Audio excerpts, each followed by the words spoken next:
This morning, a migrant and refugee caravan on the road on the edge of Europe.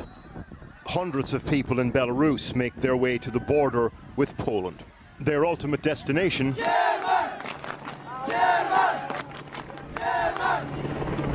The Polish government has said thousands are now gathering close to the border post near Kusnica.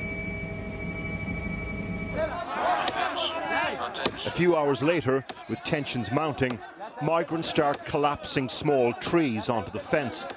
Others, surprisingly well equipped, start cutting the wire with bolt cutters. The Poles have deployed around 12,000 troops to patrol an exclusion zone that runs along the border area.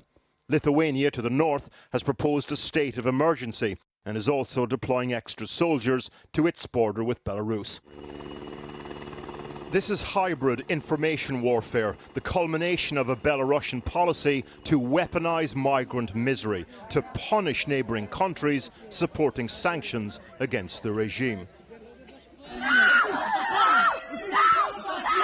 Take this family, literally stuck between Belarusian forces in balaclavas, pushing them one way, and Polish soldiers on the other side of the fence, trying to stop them. According to Belarusian opposition, as well as wanting to punish neighbouring countries and divide the EU, Lukashenko wants to distract. It is to distract from the situation in Belarus, which still goes through unseen repressions. For 15 months already, Belarus lives through the crackdown, through violence, repression, lawlessness and impunity. And this crisis allows to distract the attention of the international community from that specific crisis.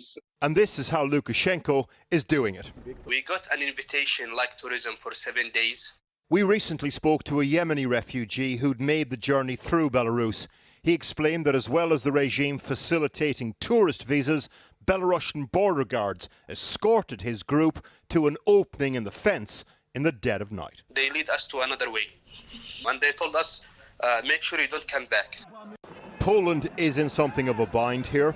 It can't give in to pressure from Lukashenko and wants to flex its muscles when it comes to its hard line on immigration. At the same time, the country has obligations to treat people humanely, which could become more difficult.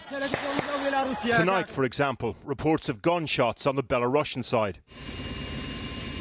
And now, a giant refugee camp forming on the border.